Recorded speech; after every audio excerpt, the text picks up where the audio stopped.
বিসমিল্লাহির রহমানির রহিম। কালকে তাহলে আমাদের কোন পর্যন্ত পড়া ছিল? তাকতিটা পড়া হয়েছিল, তাই না? তাকতি থেকে একটা শের পড়া হয়েছিল। একটা শের আজকে দ্বিতীয় শের। হ্যাঁ, তাহলে কালকের আলোচনাটা এখন একটু সংক্ষিপ্তভাবে বলে দেই। কালকে আমরা পড়ছিলাম শেরের সাথে একটা লেখা আছে, যেই লেখাটা শেরের সাথেই খাস, সেই লেখাটাকে বলা হয় আল কিতাবাতুল আরদিয়া। এই কিতাবাতুল আরদিয়াটা একটা কায়দা আম্মার উপর নির্ভর করে। সেই কায়দাটা হচ্ছে মা ইউনতাকু ইউকতাবু ওয়া মা লা ইউনতাকু লা ইউকতাবু। লাইক হ্যাঁ, এই কায়দার ভিতরে অনেকগুলো ফড়া আছে, যেমন ফাক্কুল ইদগাম, কিতাবাত তানবিন, নুন সাকিনাতান। এগুলো জেহেনের মধ্যে রাইখা এরপরে আমাদের সর্বপ্রথম কাজ হবে, যখন বলবে যে একটা শেরকে তুমি কিতাবাতুল আরদি হিসেবে লেখো, সেই ক্ষেত্রে আপনার সর্বপ্রথম কাজ হবে যেই কায়দাটা আমরা পড়লাম সেই কায়দা অনুযায়ী এবং এটার ভিতরে যে ফড়াগুলো আছে সেই ফড়া অনুযায়ী আপনাকে ওই শের থেকে এভাবে লিখতে হবে। এবং সেখানে আমরা একটা উদাহরণ সহকারে হাতে কলমে শিখিয়ে দিচ্ছিলাম। এর পরবর্তীতে আমরা শিখছিলাম তাকতি করা। একটা বাইতকে তাকতি করতে হয়, কেটে ফেলা হয়। তো এই কেটে ফেলা বা তাকতির আগে একটা বিষয় বলে দিয়েছিলাম, শের এবং নসরের মধ্যে পার্থক্য। শেরটা ওজন এবং কাফিয়ার মাধ্যমে নসর থেকে আলাদা হয়। নসর মানে হচ্ছে গল্প বা গদ্য, শের মানে পদ্য। সুতরাং শেরের মধ্যে ওজন এবং কাফিয়া পাওয়া যাবে, কিন্তু নসরের মধ্যে ওজন এবং কাফিয়া পাওয়া যাবে না। এরপর তাকতির শাব্দিক অর্থ বলছিলাম। তাকতি মানে হচ্ছে কত্তআ, কেটে ফেলা, একটা জিনিসকে ভাগ ভাগ করে ফেলা। আরবিয়ানদের পরিভাষায় তাকতি বলা হয় তাজজিয়াতুল বাইত বিমিকদার মিনাত তাফাইল। এই সংজ্ঞাটা একদম সুন্দরভাবে বুঝিয়ে দিয়েছিলাম যে কোনো বাইতকে ভাগ ভাগ করে ফেলা, ওই তাফাইলার পরিমাণ অনুযায়ী যেই তাফাইলাকে ওজন করা হয় সেই তাফাইলার পরিমাণ অনুযায়ী কোনো শেরকে ভাগ ভাগ করে ফেলা। সাথে সাথে আপনার এটা জানা থাকতে হবে যে এই শেরটা কোন বহরের অন্তর্ভুক্ত। এক্ষেত্রে আপনাদেরকে আমি বুঝিয়েছিলাম যে বহুর কাকে বলে, তাফেলা কাকে বলে, ঠিক না? তবিল, পরে হচ্ছে বাফিদ, এগুলো হচ্ছে বহুর। এগুলোর ভিতরে যে ওজন গুলো আছে সেগুলোকে বলা হয় হচ্ছে তাফাইলা। আচ্ছা, এরপরে দেখেন প্রথম একটা শের বলে দিয়েছিলাম। সেই শেরটাকে প্রাথমিকভাবে আমরা কিতাবাতুল আরদি হিসেবে লিখছিলাম, রকাইয়াত তাইয়ামাত কলবি ফাওয়া কাবিদাম মিনাল হুব্বি। এটাকে আরজি হিসেবে লিখছিলাম। এরপরে সেটাকে আমরা ভাগ ভাগ করে ফেলছি, কেটে ফেলছি। এবং সেই ক্ষেত্রে আমরা আরেকটা বিষয় শিখছিলাম। প্রথমত শিখছিলাম তাকতি করতে হবে, কেটে ফেলতে হবে। এবং দ্বিতীয় বিষয়, হ্যাঁ রাফি ভাই বুঝা গেছে? হ্যাঁ হ্যাঁ ভাই, বুঝতে পারছি। এরপর দ্বিতীয় বিষয় হলো ওজনটা কি হবে সেটা বুঝছিলাম। এরপর ৩ নাম্বার আরেকটা বিষয় বুঝতে পারছিলাম, সেটা হচ্ছে যে কোনো হরফের উপর যদি হারকাত থাকে তাহলে সেই ক্ষেত্রে আপনাকে লম্বা টান দিতে হবে, আর যদি সাকিন থাকে তাহলে ৫-এর মতো গোল দিতে হবে। যেমন এখানে দেখাই দিয়েছিলাম মুফা আলাতুন, এখানে দেখেন মুফা মিম ফায়ের উপর হরকত আছে সুতরাং লম্বা টান হচ্ছে, আর আলিফের উপর সাকিন তাই গোল চিহ্ন হচ্ছে। আর আরেকটা বিষয় এখানে শিখছিলাম যে রোকাইয়াতু তাইয়ামাত কলবি, এই বাক্যটাকে বলা হয় সত্রে আউয়াল। আর ফাওয়া কাবিদাম মিনাল হুব্বি এটাকে বলা হয় সত্রে সানি। এরকম করে এখানে আমরা আরেকটা বিষয় বলেছিলাম যে আপনার তাকতির ক্ষেত্রে শেরকে ভাগ ভাগ করে ফেলা। এরপর আরেকটা বিষয় আপনার জানা থাকতে হবে যে এই শেরটা কোন তাফাইলা, কোন বহুর থেকে আসছে এটা আপনার জানা থাকতে হবে। সেক্ষেত্রে আপনার বলছিলাম যে এই শেরটা আমরা পড়লাম সেই শেরটা আসছে আল বাহরুল ওয়াফের থেকে, ঠিক আছে? শেরটা আসছে আল বাহরুল ওয়াফের আল মাজজু, বাহারের নাম হচ্ছে ওয়াফের, পরে মাজজুর পরিচয় সামনে দিব ইনশাআল্লাহ। এতটুকু মনে রাখেন, এই শেরটা হচ্ছে আল বাহরুল ওয়াফের আল মাজজু, এই বহুর থেকে, ঠিক আছে? এরপর দ্বিতীয় আরেকটা শের আনছে, শের দেখেন আহসিন বেদিয়ালা তাওয়াদ্দুজা মুতাসাউবিবুন ওয়াল বাদরু ফি উফুকিস সামাই মুগাররিবুন। এই যে শেরটা, এই শেরটার মধ্যে আমাদের প্রথম কাজ থাকবে হচ্ছে কিতাবাতুল আরদি হিসেবে লিখতে হবে, যেই কায়দাটা আমরা পড়ছি সেই অনুযায়ী, যেমন মা ইউনতাকু ইউকতাবু ওয়া মা লা ইউনতাকু লা ইউকতাবু। তাহলে প্রথমে এখানে আপনাকে তাকতিক কেতাবাতুল আরদ হিসেবে লিখলেন, আহসিন বিধি জেলাতা এভাবে লিখলেন, ফাক করে ইদগাম করলেন, পরে কিতাবাতুল যে কায়দাগুলো পড়ে আসলাম না, এভাবে সব এই কায়দাগুলো এখানে ফিট করতে হবে। তো প্রাথমিক কাজ হলো কিতাবাতুল আরদ হিসেবে লেখা, এরপর সেটাকে ভেঙে মেঘে ফেলা, তাকতিক করে ফেলা।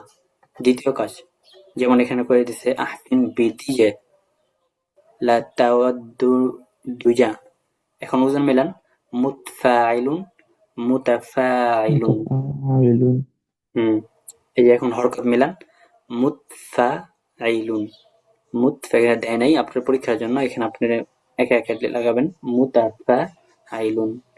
পরে মুতাসাউবিবু, এখানে ওজন হবে মুতাফাইলুন মুতা, উরুবু।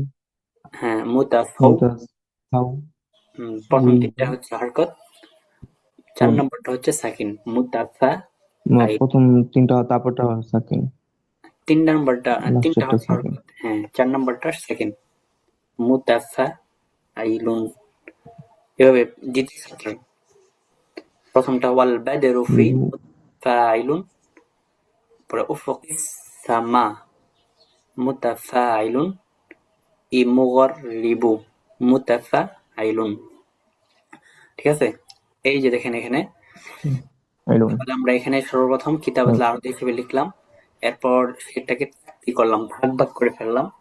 দেখেন এখানে কিন্তু আহসিন বিধি জেলা, এটা আহসিন একটা ফেল, এরপর বিধি জেলা, দিজের একটা শব্দ দুইটা, এখানে এখানে প্রত্যেকটা আলাদা শব্দ, কিন্তু তাকতি করার ক্ষেত্রে যেভাবে আপনি ওজন করবেন বা ওজনের সাথে মিলাবেন প্রত্যেকটা অক্ষরের সাথে এবং হরকতের সাথে, যেন এই ওজনটা যেরকম থাকবে আগের সতেরোটাও অংশটাও এরকম একদম হুবহু মিলবে, হরকত হোক অথবা হরফ হোক। ঠিক আছে? তাহলে প্রত্যেকটার ক্ষেত্রে কিন্তু মিল পাইছি। হুম। এরপর তাহলে দ্বিতীয় শেডটা, এটা কোন বহর থেকে, এটা আমাদেরকে জানতে হবে।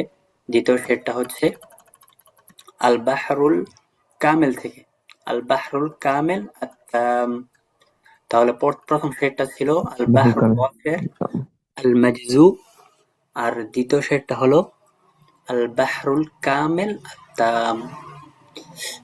ঠিক আছে? তাহলে বাহরে কামেলের ওজন হচ্ছে মুতাফাইলুন, আর ওয়াফের ওজন হচ্ছে মুফাআলাতুন। দেখছেন ওজনগুলো কিন্তু ভিন্ন হয়েছে। তাহলে বহুর পড়লাম আমরা এখানে দুইটা পড়ে ফেলেছি, একটা হচ্ছে হুম। বাহরুল ওয়াফের, আরেকটা পড়লাম আল বাহরুল কামেল। আল বাহরুল ওয়াফেরের ওজন হচ্ছে মুফাআলাতুন, আর আল বাহরুল কামেলের ওজন হচ্ছে কামেল। মুতাফাইলুন। হুম এখানে আরেকটা বিষয় হুম। আপনাদেরকে বলতে গেছিলাম, সেটা হচ্ছে আল ওয়াফের আল মাজজু বললাম, আর দ্বিতীয়টার ক্ষেত্রে বললাম যে আল কামেল আম্মু। তো আল বাহরুল মাজজু কাকে বলা হয়? বাহরুল মাজজু এর সামনে বিস্তারিত আসবে, এখানে একটু বুঝাই দিই। ধরেন এই যে আহসিন বিদিজালাতা ওয়াদ্দুজা মুতাসাউবিবুন, এই যে দেখেন মুতাসাউবিবুন, এটাকে বলা হয় প্রথম ছাত্রের প্রথম অংশকে বলা হয় আরজ, এই যে এটাকে বলা হয় আরুদ। মুতাসাউবিবু এটাকে বলা হয় আরুদ, প্রথম ছাত্রের শেষ অংশকে বলা হয় আরুদ। এরপরে আসেন দ্বিতীয় অংশে, ওয়াল বাদরু ফি উফুকিস সামাই মুগরিবু, ই মুগরিবু দ্বিতীয় ছাত্রের শেষ অংশটাকে বলা হয় দরব। যদি কোনো কবিতার মধ্যে মুতাসাউবিবু প্রথম অংশের আরোধকে এবং দ্বিতীয় অংশের এই দরবকে হজফ করা হয়, তাহলে সেই কবিতাটিকে বলা হবে আল মাজজু। বুঝলেন তামিম ভাই? একটু বুঝলাম না কি হবো। হ্যাঁ, যদি কোনো শেরের এই যে প্রথম অংশ, শেরের প্রথম অংশের শেষ অংশ, এটাকে বলা হয় আরুজ। ঠিক আছে? এর একটা নাম, এটা হুম। আরুজ বলা হয় এটাকে। আর শেরের দ্বিতীয় অংশের শেষটাকে বলা হয় দ্রব। ঠিক হুম। আছে?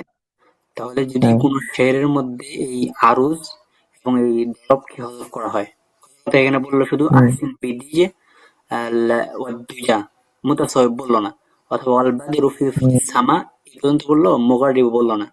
দরব এবং আরুজকে কোনো শেরের মধ্যে যদি হজফ করা হয় তাহলে সেটাকে বলা হবে আল মাজজু, আল বাইতুল মাজজু। অর্থাৎ মাজজু। হুম যেই হুম। শেরের মধ্যে আরুজ এবং দরবকে হজফ করা হয় সেটাকে বলা হয় আল মাজজু। সুতরাং যদি কোনো শেরের মধ্যে বহর যে কোনো হোক, বহর এখানে যে আমরা আগে পড়লাম না আল বাহরুল ওয়াফির, আল মাজজু বললো না, তো এখানে দেখেন 4টা আসছে। এরকম আমি নিচেরটা কিন্তু 6টা, তো এখানে দেখেন 4টা করে রুকাইয়াত তাইয়ামাত কলবি পর্যন্ত 2টা বলছে, 2টা ওজন। এখানে আরেকটা ওজন ছিল, ওটাকে হযফ করা হয়েছে, অর্থাৎ আরুজকে হযফ করা হয়েছে, দ্বিতীয় সাতার থেকে দরবকে হযফ করা হয়েছে। তো দেখেন এখানে আরুজ এবং দরবকে হযফ করার কারণে এই বাইতকে বলা হইতেছে আল বাহরুল। দেখেন নিচে লিখেছে আল বাহরুল আল মাজিদ, ঠিক আছে, আল বাহরুল ওয়াফির আল মাজজু। মাজদু। হুম, তাহলে বুঝলেন আল বাহরুল ওয়াফির মাজজু কাকে বলে। আচ্ছা, এরপর এরপর 3 নম্বর শেরের মধ্যে চলে যাই আমরা। তাহলে দ্বিতীয় শেরটা ছিল আল বাহরুল কামেল আত-তাম্মু। এখানে দেখেন কামের পরিচয়টাও দিয়ে দেই। যদি কোনো বহুরের মধ্যে সমস্ত তাফাইলাত পরিপূর্ণভাবে আসে তাহলে সেটাকে বলা হবে আল বাহরুল কামেল আত-তাম্মু। আরেকবার বলি, দেখেন এখানে প্রথম ক্ষেত্রের মধ্যে 3টা করে আছে, তাই না? আহসিন বিদ্দিজালাতি ওয়াদ-দুজা মুতাসাউবিবুন, এখানে প্রথম একটা ওজন মুতাফাইলুন মুতাফাইলুন মুতাফাইলুন, 3টে করে আসছে। তো পরেরটাও দেখেন আশ-শাতরু সানি মিনাল বাইত ওয়াল বাদরু ফি ফাওকাস সামাই মাগারিব, এখানে 3টা করে। তো কোন শেরের মধ্যে যদি তার বাহারটা, তার তাফাইলাতটা পরিপূর্ণভাবে আসে, অর্থাৎ একটা বহুরের ওজন আসে 6টা, কথার কথা। তো 6টা যদি পরিপূর্ণভাবে কোন শেরের মধ্যে আসে তাহলে সেই শেরকে বলা হবে আল বাইতুত তাম্মু। তাহলে এখানে বাহারটা হচ্ছে বাহারুল কামেল। কামেল হয় কি মাজজু নাকি তাম? এখানে যেহেতু 6টা আসছে তাহলে কি হবে? এটা তাম। তাম হবে, হ্যাঁ মাশাআল্লাহ, তাম হবে। হ্যাঁ, যেহেতু এখানে পরিপূর্ণ হবে, তাফাইলাত গুলো পাওয়া গেছে। তাফাইলাত তো বুঝেনি, বহুরের ভিতরে যে ওজন গুলো থাকে সেগুলোকে বলা হয় তাফাইলাত। তাফাইলাত। হুম, এরপরে তৃতীয় ফের আসি আমরা। 3 নম্বর ফের আল বাইতুস সালিস قول الشاعر فأما تميم تميم بن مر فألفاهم القوم روبا نياما। তাহলে এখানে সর্বপ্রথম আমাদের কাজ কি বলেন তামিম ভাই? সর্বপ্রথম তো আমরা কি করবো এই শের থেকে? এখানে তাকতি করতে হবে। হ্যাঁ, সর্বপ্রথম কাজ হলো কিতাবাতুল আরদিয়া হিসেবে লিখতে হবে। এই দেখেন কিতাবুল আরদিয়া হিসেবে লিখে দিয়েছে। কিতাবাতুল আরদিয়া হিসেবে লেখার পরে আপনি তাকতি করতে হবে, একবার ভাগ ভাগ ভাগ করে ফেলতে হবে। যেমন আম্মা তামিমুন তামিমুন মুররিন, এখানে ওজন ভিন্ন হয়ে গেছে, ফাউলুন ফাউলুন ফাউলুন। এরপরে দ্বিতীয় আশাতু সানি আলফাহুমুল কওল মুরবা নিয়ামা ফাউলুন ফাউলুন ফাউলুন। এখানে তাহলে সর্বপ্রথম কাজ কিতাবাতুল আরদিয়া হিসেবে লিখতে হবে, এরপর তাকতি করতে হবে। ঠিক আছে, তাকতি করার ক্ষেত্রে প্রথমে ভাগ ভাগ করে ফেলবেন এভাবে, এই যে আম্মা একটা ভাগ হয়ে গেছে, এরপর ওজন লিখতে হবে। এরপর যদি হরকাত চাই তাহলে এরকম হারাকাত দিতে হবে। তাহলে এখানে হারাকাত যদি দেন তাহলে প্রথম হারাকাতটা হবে 2 শব্দের মধ্যে টান হবে 2টা। প্রথম এরপরে প্রথম প্রথম হ্যাঁ, এরপর তারপরটা ওয়াওয়ের গোল মধ্যে সাকিন হবে, হ্যাঁ গোল হবে। 3। হুম, আচ্ছা, এরপর তারপর 4 নাম্বার 4 কাজ। নাম্বারটা হ্যাঁ, 4 নাম্বার কাজ হচ্ছে আমাদের এই শেরটা কোন বহর থেকে আসছে সেটা আমাদের জানতে হবে। তো এখানে বলছে যে এই শেরটা আসছে আল বাহরুল মুতাকারিব আত-তাম, শেরটা আসছে আল বাহরুল মুতাকারিব আত-তাম থেকে। তাহলে আতাম। হ্যাঁ, তাম এই কারণে হয়েছে কারণ মুতাকারিব মুতাকারিব যখন পরিপূর্ণতা ফেলাত নিয়ে আসে তখন তাকে তাম বলা হয়। তো মুতাকারিবের পরিপূর্ণতা ফেলাত হচ্ছে 8টা। তো এখানে দেখেন 8টাই আছে, ফাউলুন ফাউলুন ফাউলুন ফাউলুন 4টা, ফাউলুন ফাউলুন ফাউলুন ফাউলুন 4টা 4টা 8টা। তো এই কারণে এখানে বাহরুল মুতাকারিব আত-তাম হবে। আচ্ছা, এই যে শেরগুলো গেল 3টা শের, এই 3টা শেরের ক্ষেত্রে আমরা আমাদের শেখানোর উদ্দেশ্য হলো যে আপনি একটা শেরকে প্রাথমিকভাবে আপনি যদি বলে যে এটাকে কিতাবাতুল আরবি হিসেবে লেখো তাহলে কিভাবে লিখবেন সেই কায়দা অনুযায়ী আমাদেরকে 3টা শের একদম হাতে কলমে শিখিয়ে দিল। এরপর আমরা শিখলাম যে এই শেরের মধ্যে আপনি কিভাবে তাকতি করবেন। তাকতি করার ক্ষেত্রে 2টা বিষয় লক্ষণীয়, সেই শেরটা কোন বহুর থেকে আসছে, এবং সেখানে আরেকটা বিষয় শিখিয়ে দিল যে বহুর লেখার ক্ষেত্রে আপনার হারাকাত গুলো কিভাবে দিবেন। যখন ফাতহা হবে বা মুতাহারিক হবে বিইহদাল হারাকাতিস সালাস, জম্মা ফাতা কাসরার মধ্যে ভরা করতে হবে, তখন লম্বা টেন দিতে হবে। আর যদি সাকিন হয় তাহলে গোল চিহ্ন দিতে হবে। এবং সেক্ষেত্রে প্রথম সেটটা আমরা পড়ছিলাম সংক্ষিপ্ত আরেকবার বলে দিই। প্রথম সেটটা পড়ছি আমরা কোন বহুর থেকে আসছে? আল ওয়াফের, আল মাজজু। দ্বিতীয় সেটটা আসছে, المجهول হ্যাঁ দ্বিতীয় الوفاء ال الوفاء الكامل আল কামিলু তাম্মু। سوري الكامل التام হ্যাঁ, তৃতীয় সেটটা আসছে আল মুতাকারিব আত-তাম। المتقارب التام তাহলে প্রথম সেরের প্রথম বহুরের ওজনটা ছিল মুফাআলাতুন, ওয়াফের ওজন হচ্ছে মুফাআলাতুন। আর দ্বিতীয় فعالة শেরের বহুর হচ্ছে আল কামেল, যার ওজন হচ্ছে মুতাফাইলুন। এরপরে তৃতীয় শেরের বহুর হচ্ছে মুতাকারিবের তাম, সেটার ওজন হচ্ছে ফাউলুন। ঠিক আছে, সহজ না? হ্যাঁ আচ্ছা, এই মোটামুটি আপনাদেরকে একদম হাতে কলমে সবকিছু শিখিয়ে দিল। এরপর থেকে আমাদের মূল আলোচনা, একদম মূল পয়েন্ট শুরু হয়ে যাবে ইনশাআল্লাহ। আচ্ছা, এখান থেকে বহুর এটা ৩ ভাগে বিভক্ত। আমরা পড়ে আসছি না, শেরের একটা বহুর থাকে, একটা নির্দিষ্ট ওজন থাকে। যে নির্দিষ্ট ওজনগুলো শের লেখার ক্ষেত্রে একজন শায়ের তার নিজের উপর ইলতিজাম করে নেন। তো এই বহুরগুলো ৩ ভাগে বিভক্ত। আমরা একটু পড়ে নিই, তারপর আরো একটু বিস্তারিত বলতেছি। এই বহুরগুলো ৩টা ভাগে বিভক্ত। কিছু বহুর আছে যেগুলো একটা করে, কিছু বহুর আছে যেগুলো একটা তাফেইলার মাধ্যমে মুকাররার হয়। ঠিক আছে? আচ্ছা, ১ নম্বর। ২ নম্বর সুরাত হচ্ছে এমন ২টা বহুর যেগুলো দুইটা করে তার তাফেইলাগুলো এসে থাকে। ২ নম্বর সুরাত। ৩ নম্বর সুরাত হচ্ছে এমন বহুর যেগুলো ভিন্ন ভিন্ন তাফেইলার মাধ্যমে এসে থাকে। আচ্ছা, এখন আমি আপনাকে একদম উদাহরণ সহকারে বলে দিতেছি প্রথম সুরত। তাহলে এটা মনে রাখেন, শেরের বহুর এগুলো ৩ ভাগে বিভক্ত, ৩টা সুরত, ৩টা প্রকার।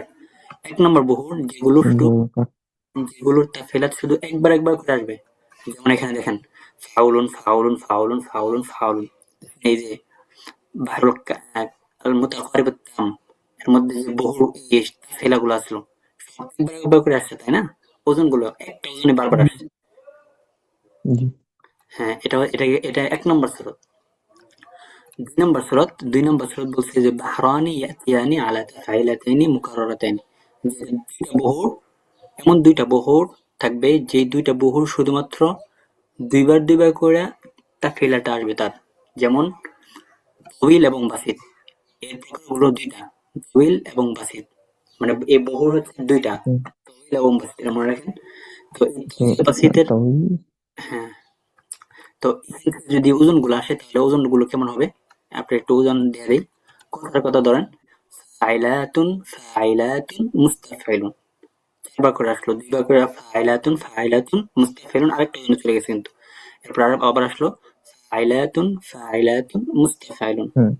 ঠিক আছে? এই যে তাহলে ২টা বহুর এমন হলো যে দুই বহুরটা ফেলাগুলো ২ বার করে আসলো, তাই না? এটা ২ নম্বর সুরত।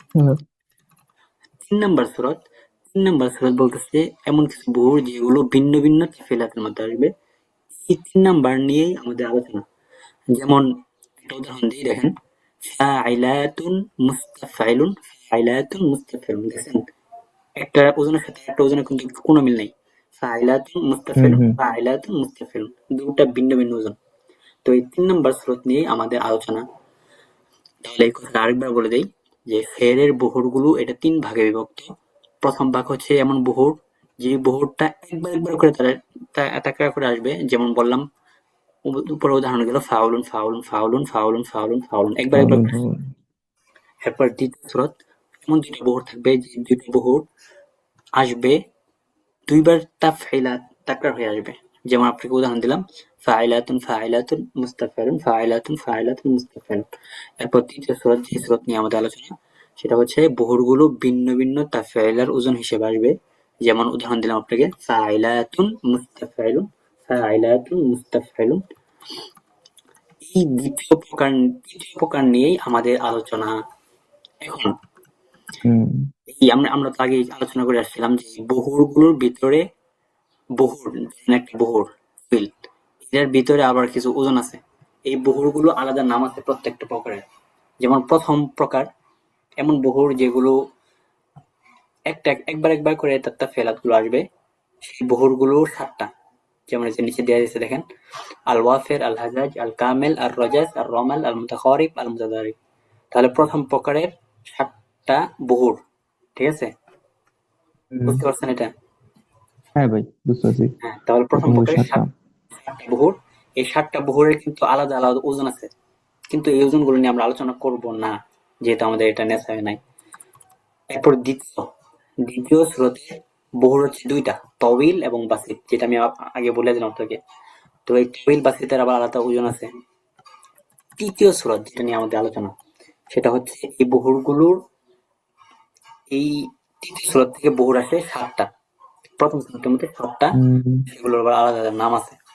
এই তৃতীয় স্রোত নিয়ে আমাদের আলোচনা, সেটার উদাহরণ দিয়েছিলাম ফাইলাতুল মুস্তাফিরুন, ফাইলাতুল মুস্তাফিরুন। এটা বুঝতে পারি। আচ্ছা, তাহলে তৃতীয় স্রোতের বহুর কয়টা? দেখেন, এই বহুর হচ্ছে 7টা। এক নম্বর হচ্ছে খফিফ, মাজিদ, মুনসারিহ, মুদারে, সারিহ, মুক্তাদব, মুজতাজ। এই 7টা হচ্ছে তৃতীয় স্রোতের বহুর। এই বহুরগুলো একদম মুখস্থ করে ফেলতে হবে। এখান থেকে প্রত্যেকটার এর বহুরটা কি হিসেবে আসে, তাম হিসেবে আসে নাকি মাজুজু হিসেবে আসে, এবং তার ফেলাত কয়টা, 6টা না 8টা? যদি মাজুজু হিসেবে আসে তাহলে তার ফেলাত 4টা হবে না 6টা হবে, এই সবগুলো বিস্তারিত বর্ণনা করবে। এখান থেকে ধরেন শুধু আমি এখান থেকে তাহলে আমি আপনাকে একটু মূল কথা বলে দেই। হ্যাঁ, আবার কথাটা বলি। তাহলে আমরা তৃতীয় স্রোত নিয়ে যেহেতু আলোচনা করব, বললাম যে তৃতীয় স্রোতের বহুর হচ্ছে 7টা। নাম বললাম খফিফ, মাদিদ, মুনসারিহ, খফিফ, মুদারে, মাজিদ, সারিহ, মুক্তাদা, মুনসারিয়া, মুতাকারিব, মুজাত্তাজ। মুজতাজ। হ্যাঁ, এখন এখান থেকে আলোচনা করবে যে আমরা আগে পড়ে আসলাম না, যে বহুরটা তাম হিসেবে আসে আবার মাজেজু হিসেবে আসে, পড়ে আসলাম না? হ্যাঁ। তাম আপনার উদাহরণ দিয়েছিলাম। তাম হলো যে একটা বহুর তার সমস্ত তার ফেইলাত গুলো যখন পরিপূর্ণভাবে আসবে, তখন সেই বহুরটাকে বলা হবে তাম। কিন্তু যদি সেই বহুরটা পরিপূর্ণভাবে না আসে, বরং তার দরব এবং আরজকে হজব করা হয়। আরজ মানে হলে গিয়া বাইতের প্রথম অংশের শেষ অংশকে হজব করা, দরব মানে হলে গিয়া বাইতের শেষ অংশের শেষটাকে হজব করা।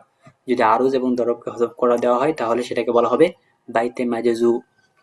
তো এখান থেকে প্রত্যেকটা প্রকারের খফিফের ওজন বলবে, এই খফিফটা তাম হিসেবে আসে নাকি মাজুজু হিসেবে এটা বলবে, এবং সাথে সাথে বলবে যে যদি তাম হিসেবে আসে তাহলে তার ফেরাত কয়টা হতে পারে, 6টা হতে পারে না 4টা হতে পারে। আর যদি মাজুজু হিসেবে আসে তাহলে তার ফেরাতটা কয়টা আসবে, 4টা না 6টা? ঠিক আছে, এটা যদি বুঝে থাকেন তাহলে সামনে চলা সহজ হবে। আর যদি বুঝে না থাকেন তাহলে আবার বলি। না, সামনে চলে না। আচ্ছা, বুঝে গেছি। এরপর প্রথম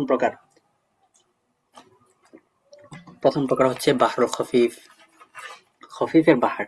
খফিফের বাহারটা এটা আম্মান ও মাজেজুআন, এটা মনে রাখেন, এটা গুরুত্বপূর্ণ কিন্তু। হ্যাঁ, খফিফের বাহারটা হুম। তাম এবং মাজেজু হিসেবে আসে।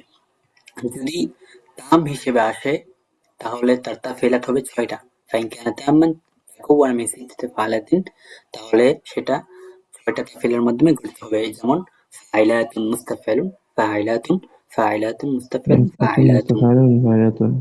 হ্যাঁ, তাহলে এটা তাম হয়েছে, দেখছেন, তিনটা তিনটে 6টা। এরপর যদি মাজুজু হিসেবে আসে তাহলে সেটা হবে 4টা তাফিলের মাধ্যমে। যেমন ফাইলাতুন মুস্তাফিলুন, ফাইলাতুন মুস্তাফিলুন। দেখছেন এই যে মিলছে, মাজুজুর সাথে এর কিন্তু ওই যে আরজ, দরব উভয়টিকে হজব করে দিচ্ছে। মিলাইতে পারছেন? হ্যাঁ, হ্যাঁ, হুম। হ্যাঁ। এরপর দ্বিতীয় প্রকারে চলে আসি, দেখেন সহজ একদম। তো বাহরুল মাজিদ, বাহরুল মাজিদ তার তাফাইলাত হচ্ছে 6টা। যেমন ফাইলাতুন, ফাইলুন, ফাইলাতুন, ফাইলুন, ফাইলাতুন, ফাইলুন, ফাইলাতুন, ফাইলুন। হ্যাঁ, মূলত ফাইলাত 8টা ছিল, কিন্তু বাহরুল মাজিদটা শুধুমাত্র মাজুজু হিসেবে আসে। ঠিক আছে, মনে রাখবেন এটা। বাহরুল মাজিদটা তাম হিসেবে আসে না, শুধু মাজুজু হিসেবে আসে। যদি বাহরুল মাজিদটা মাজুজু হিসেবে আসে, ওয়ালাকিন্নাহু লা ইস্তামালু ইল্লা মাজুজুআন হুম। মুকাওওয়ানাম মিন সিত্তাতি ফাআলাতিন। যদি মাজুজু হিসেবে আসে তাহলে তার তাফঈলাতটা 6টা তাফঈলের মাধ্যমে হয়। কারণ মূলত ছিল 8টা। 8টার মধ্যে 2টা হজফ করে দিলে আর 6টা থাকে। যেহেতু হুম। আরজ দ্বারা হজফ করে দেওয়া হয়েছে। তাহলে এটা মনে রাখেন, বাহরুল মাজিদের ওজন হচ্ছে ফাইলাতুন, ফাইলুন, ফাইলাতুন। আর বাহরুল মাজিদটা শুধুমাত্র মাজুজু হুম। হিসেবে আসে, তাম হিসেবে আসে না। এরপর আসেন বাহরুল মুনসারিহ। বাহরুল মুনসারিহ বলা হয় বাহরুল মুনসারিফটা এটা তাম এবং মানহুক হিসেবে আসে। মানহুক এটা আরেকটা পরিভাষা। তাম হিসেবে আসলে তার ৬টা তাফসীরের মাধ্যমে আসে। যেমন ওজন হচ্ছে মুস্তাফআলুন, মাফউলাতু, মুস্তাফআলুন, মুস্তাফআলুন, মাফউলাতু, মুস্তাফআলুন। তাহলে এখানে বলল তাম হিসেবে আসে, তাহলে তার তাফসীর হবে ৬টা। আর যদি মানহুক হিসেবে আসে, তাহলে মানহুক কি? মানহুক হলো যে একটা শেরের ২/৩ হজফ করে দেওয়া। যেমন এখানে দেখেন মুস্তাফেলুন মাফউলাতুন, এখানে ৮টা আছে, ৬টা আছে, তাই না? হুম যদি হজফ করা হয় তাহলে ৪টা হজফ করা হবে আর ২টা থাকবে। তাহলে যে শেরের মধ্যে তার ২/৩ হজফ করে দেওয়া হবে সেই শেরটাকে বলা হয় বাইতে মানহুক। আরেকটা নতুন পরিভাষা আসে। হুম তাহলে বাহরুল মুনসারি এটা তাম হিসেবে আসে, মানহুক হিসেবে আসে। তাম হিসেবে আসলে তার তাফসীরটা হবে ৬টা। ওজন হলো মুস্তাফেলুন মাফউলাতু, মুস্তাফেলুন, মুস্তাফেলুন, মাফউলাতু, মুস্তাফা মুস্তাফেলুন। মুস্তাফা হুম আবার এটা মানহুক হিসেবে আসে। মানহুকের পরিচয় দিলাম যার ৪টা তাফসীলাকে হযফ করে দেওয়া হবে, মাত্র ২টা বাকি থাকবে। যেমন এখানে দেখেন মুস্তাফেলুন মাফউলাতু, আর বাকি এই ৪টাই হযফ করে দিছে। এরপরে ৪ নম্বর পকেটে আসে হুম বাহরুল মুদারে। বাহরুল মুদারের মধ্যে মূলত তার তাফসীলাত ছিল ৬টা। যেমন মাফাইলু, ফাইলাতুন, মাফাইলুন, মাফাইলুন, ফাইলাতুন, মাফাইলুন। কিন্তু বাহরুল মুদারেটা এটা শুধুমাত্র মাজজুম হিসেবেই ব্যবহৃত হয়। তার কাফিলা তখন হবে ৪টার মাধ্যমে। ঠিক আছে? তার ওজন হবে তখন মাফাইলু, ফাইলাতুন, মাফাইলুন, ফাইলাতুন। এখানে দেখেন ৪টা, এটা মাজজুম হয়েছে কেন? ফাইলাতুন হ্যাঁ, মাফাইলুন এটাই যে আরজ কাজব করা হয়েছে, মাফাইলুন এখান থেকে দরব কাজব করা হয়েছে। এখানে বাহরুল মুদারেটা শুধুমাত্র মাজজু হিসেবেই ব্যবহৃত হবে। ঠিক আছে? ৫ নাম্বার বাহরুস সারি। হুম বাহরুস সারি বলা হয়, বাহরুস সারি হলো যেটা তাম এবং মাসতুর হিসেবে আসে। মাসতুরেরটা পরে বলতেছি মাসতুর কি। তাম হিসেবে আসলে এটা ৬টা তাফঈলের মাধ্যমে গঠিত হবে। যেমন মুস্তাফিলুন, মুস্তাফিলুন, মাফউলাতু, মুস্তাফিলুন, মুস্তাফিলুন, মাফউলাতু। প্রত্যেকটার ওজন ভিন্ন ভিন্ন, তাই না? যেগুলো নাম টাম বললো বাহরুল মুদারে, বাহরুল খফিফ, মাদিদ, ওজন ভিন্ন ভিন্ন হুম এবং এক একটা এক এক ভাবে আসে। তাহলে বাহরুস সারি যেটা আছে সেটা ইস্তামালু বাহরুস সারি তাম্মান ওয়া মাসতুরান, সেটা তাম হিসেবে আসবে, আবার মাসতুর হিসেবে আসবে। তাম হিসেবে আসলে তার ওজন হবে মুস্তাফিরুন, মুস্তাফিরুন, মাফউলাতু, মুস্তাফির, মুস্তাফির, মাফউলাত। আর মাসতুর হিসেবে আসলে সেটা ৩টা তাফঈলের মাধ্যমে গঠিত হবে। মাসতুর বলা হয় যার যেই শেরের অর্ধেক অংশকে হযফ করে দেওয়া হয় সে শেরকে বলা হয় মাসতুর। এখানে দেখেন মুস্তাফিরুন, মুস্তাফিরুন, মাফউলাতু। এখানে দেখেন মুস্তাফিরুন, মুস্তাফিরুন, হুম মাফউলাতু, এখানে কিন্তু অর্ধেক অংশকে হযফ করে দেওয়া হয়েছে, তাই না? অর্ধেকটাকে হযফ করে হুম দেওয়া হয়েছে, এই পুরোটাকে অংশকে হযফ করে দেওয়া হয়েছে। তাহলে এই শেরটাকে বলা হবে মাসতুর, নিচের এই শেরটাকে বলা হবে মাসতুর। তাহলে ৫ নম্বর পড়লাম বাহরুস সারি। বাহরুস সারিটা তাম হিসেবে আসে, মাসতুর হিসেবে আসে। তাম হিসেবে আসলে হুম ৬টা তাফসীলের মাধ্যমে গঠিত হয়। তাফসীলা বলতেছি, তাফসীলা মানে ওজনগুলা, ঠিক আছে? আর মাসতুর হিসেবে আসলে ৩টা তাফসীলের মাধ্যমে গঠিত হয়। হ্যাঁ এরপরে ৬ নাম্বার। ৬ নাম্বার হচ্ছে বাহরুল মুক্তাদব। ৬ নাম্বার আর ৭ নাম্বার একদম সহজ। ৬ নাম্বার বাহরুল মুক্তাদব, এর কাফেলাগুলো মূলত ৬টা ছিল। যেমন মাফউলাতু, মুস্তাফিলুন, মুস্তাফিলুন, মাফউলাতু, মুস্তাফিলুন, মুস্তাফিলুন। কিন্তু বাহরুল মুক্তাদবটা এটা শুধুমাত্র মাজজু হিসেবেই ব্যবহৃত হয়। আর যখন মাজজু হিসেবে হয় তখন সেটা ৪টা কাফেলার মাধ্যমে হয়। ঠিক আছে? হ্যাঁ মুস্তাফিলুন এখানে এটা আরো হযফ করে দেওয়া হয়েছে। তারপরে ৭ নাম্বার দেখেন, ৭ নাম্বারটা হলো আল আসলু ফিল বাহরি আল মুজতাজ আন তাকুনা তাফঈলাতুহু সিত্তা তাফঈলাতিন। যে তার তাফঈলাতগুলো ৬টা তাফঈলের মাধ্যমে গঠিত হতো মূলত। তার ওজনগুলো হচ্ছে মুস্তাফিলুন, ফাইলাতুন, ফাইলাতুন, মুস্তাফিলুন, ফাইলাতুন, ফাইলাতুন। কিন্তু বাহরুল মুজতাজটা শুধুমাত্র মাজজু হিসেবে ব্যবহৃত হয় এবং তার তাফঈলাত হয় ৪টার মাধ্যমে। যেমন মুস্তাফিলুন, ফাইলাতুন, এখানে দেখেন ফাইলাতুন মুস্তাফা করে দেওয়া হয়েছে। মুস্তাফিলুন, হুম ফাইলাতুন, ফাইলাতুন। আচ্ছা, একদম সহজ না হুম ভাই? হ্যাঁ ভাই লাস্টের দুটো একদম সহজ। হ্যাঁ। আচ্ছা, আগের আরেকটু গুলো একটু ই ছিল কিন্তু লাস্টেরটা একদম সোজা কথা। আচ্ছা, ভালো আচ্ছা, আরেকবার একটু মূলক্ষেত্রটা বলে দেই। তাহলে আজকে আমরা পড়লাম যে বহুর, বহুরের শেরের বহুরগুলো এগুলো ৩টা সুরত হতে পারে। ১ নম্বর হচ্ছে এমন বহুর যেটা একবার একবার করে তার তাফসীলাতগুলো আসবে। এই প্রকারের মোট ৭টা বহুর আছে। যেমন ওয়াফের, হাজাজ, কামেল, রজাজ, ফামাল, মুতাকারিব, মুতাদারিক। উদাহরণ হিসেবে দিচ্ছিলাম এই যে শুরুর শেরটা ফাউলুন ফাউলুন ফাউলুন। এরপরে দ্বিতীয় হলো এমন দুইটা বহুর যেগুলো দুইটা তাফেলা মুকাররর হিসেবে আসবে, এরকম বহুর মাত্র দুইটা আছে, তওয়িল এবং বাসিত। এরপরে ৩ নম্বর সূরাত বহুরুন, এমন বহুর যেগুলোর তাফসীরটা ভিন্ন ভিন্ন হয়ে আসবে, এরকম বহুর হচ্ছে ৭টা: খফিফ, মাদিদ, মুনসারিহ, মুদারে, সারি, মুক্তাদব, মুজদাস।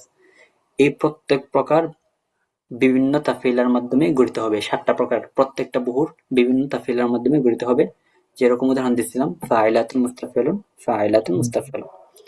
এরপরে বললাম যে প্রথম প্রকার নিয়ে আলোচনা করছি বাহরুল খফিফ। বাহরুল খফিফটা তাম হইতে পারে, মাজাজু হইতে পারে। তাম হয়ে আসলে ছয়টা তাফিলা হয়ে আসবে, যেমন আপনাকে উদাহরণ দিচ্ছিলাম ফাইলাতুন মুস্তাফিলুন, ফাইলাতুন মুস্তাফিলুন। আর যদি মাজাজু হিসেবে আসে তাহলে তার 4টা তাফিলার মাধ্যমে গঠিত হবে, কারণ এখানে 4টা তাফিলা, এই যে বাকি বাইতের প্রথম অংশ আরুজ হযফ করা হয়েছে এবং দ্বিতীয় অংশ দরব হযফ করা হয়েছে, এখানে বাইতে মাজাজু হয়েছে, 4টা হয়ে গেছে, তাই না?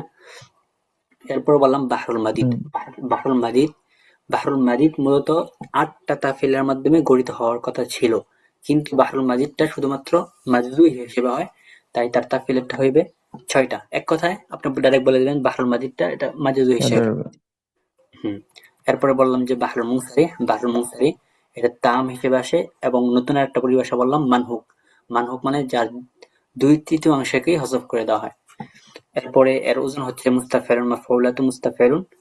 এরপরে যদি মানহুক হিসেবে আসে তাহলে বাকি 4টাকে হযফ করে দেওয়া হবে, থাকবে মাত্র 2টা, মুস্তাফিলুন, মাফউলাতুন।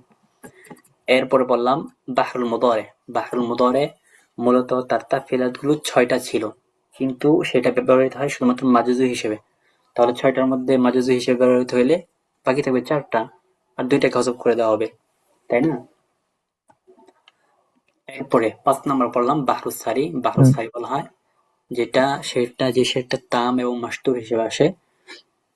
তাম হিসেবে আসলে তার ওজন হবে, তার তাফিলাত হবে 6টার মাধ্যমে গঠিত হবে। ওজন হবে মুস্তাফিলুন, মুস্তাফিলুন, মাফউলাতুন, মুস্তাফিলুন, মুস্তাফিলুন, মাফউল। আর যদি মাসতুর হয়, মাসতুর একটা নতুন পরিভাষা বললাম যে মাসতুর হইলে তার অর্ধেক অংশকে হযফ করে দেওয়া হবে, ওজন হবে সেই ক্ষেত্রে মুস্তাফিলুন, মুস্তাফিলুন, মাফউলাতুন। এরপরে 6 আর 7 একদম সহজ, যে 6 আর 7 উভয়টাই মাজজু হিসেবে ব্যবহৃত হবে। মুক্তাদবের ওজন হলো মাফউলাতুন, মুস্তাফিলুন, মুস্তাফিলুন। আর এটা যেহেতু মাজজু হিসেবে ব্যবহৃত হয়, সেই ক্ষেত্রে 4টা তাফসীরের মাধ্যমে গঠিত হবে। এরপর সর্বশেষ বাহরুল মুজতাজ।